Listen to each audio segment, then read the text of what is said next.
From JBS Studios in Greater New York, this is the JBS News Update with Teisha Bader.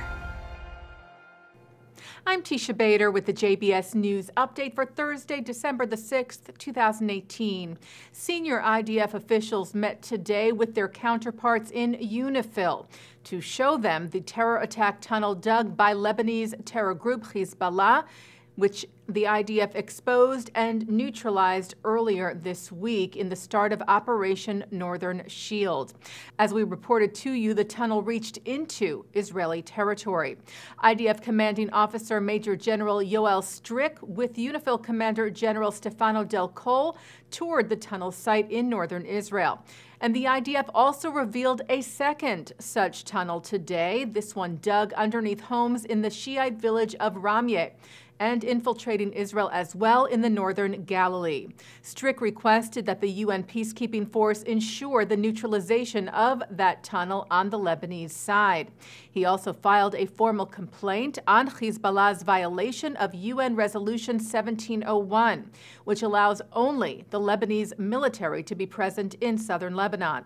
And Israeli Prime Minister Benjamin Netanyahu briefed a group of foreign diplomats about Operation Northern Shield in a similar tour in northern Israel today and urged them to condemn the actions of the Iranian-backed terror group. Netanyahu told the envoys, who hailed from the European Union as well as Russia and Poland, that Israel expects an unequivocal condemnation of Hezbollah, the imposition of additional sanctions on Iran, a condemnation from the Lebanese government, and a demand that it stop giving its approval for the use of its territory for these attacks against Israel. Condemnation has already been issued from Germany and Britain.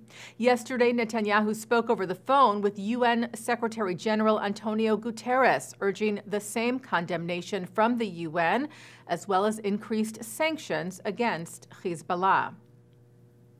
The Council of the European Union unanimously adopted a statement today on combating anti-Semitism across Europe. This is the first time that the 28-member state council passed such a measure to fight anti-Semitism and better protect Jewish communities and institutions in Europe, and also calling for EU countries to fully adopt the IHRA's definition of anti-Semitism. The measure was promoted by Austrian Chancellor Sebastian Kurz and calls on member states to adopt and implement a holistic strategy to prevent and fight all forms of anti-Semitism as part of their strategies on preventing racism, xenophobia, radicalization, and violent extremism.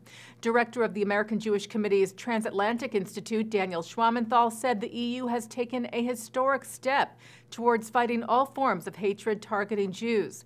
Israel's foreign ministry called the adoption of the measure a breakthrough. President of the European Jewish Congress, Moshe Kantor, said today, "We hope that the implementation of the provisions contained in this declaration will severely restrict the space for hate and that our Jewish communities will feel more safe in Europe." The World Jewish Congress, who worked with the Austrian Chancellor on the content of the declaration, thanked Kurz for his leadership. And the UN General Assembly voted this afternoon on a resolution condemning Hamas for its terror activities.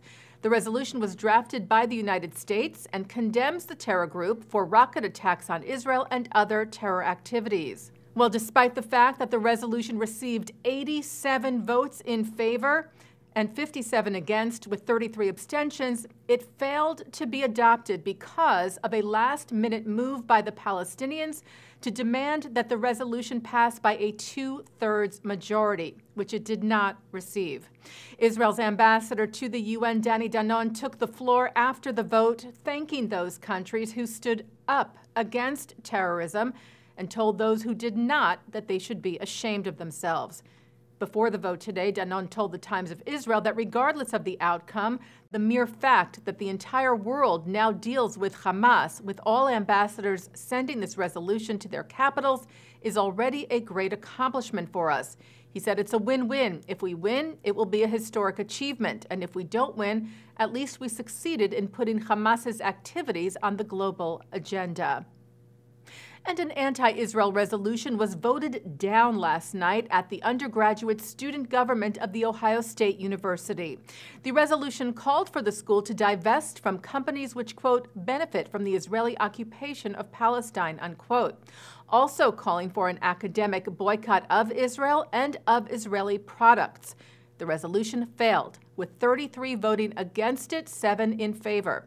Just before the vote, United Student Government President Shamina Merchant and Vice President Sean Semler wrote that they opposed the legislation, stating, "We believe the implications of this resolution would negatively impact students on our campus and their opportunities for scholarships, research, and field experiences.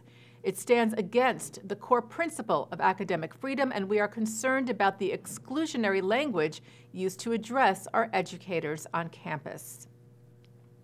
And finally today, U.S. Ambassador to Israel David Friedman accompanied Israeli Prime Minister Benjamin Netanyahu at a menorah lighting ceremony at the Western Wall in Jerusalem's Old City tonight, marking the 5th night of Hanukkah. Taking a look now at our programming for tonight on JBS for Thursday, December the 6th. At 7 o'clock, it's Talmud study. At 8, journalist David Gregory and author Abigail Pogrebin discuss being Jewish with Rabbi Elliot Cosgrove. At 9, Mark Golub sits down with veteran comedian Jackie Mason on L'chaim. At 10, it's an encore presentation of the premiere of the Jake Ehrenreich Show on JBS with impressionist Marilyn Michaels and Alan Dershowitz like you've never seen him before. And coming up right after this newscast tonight at 6:30, it's the Debka File. And that's the JBS News Update for Thursday, December the 6th, 2018. I'm Teisha Bader.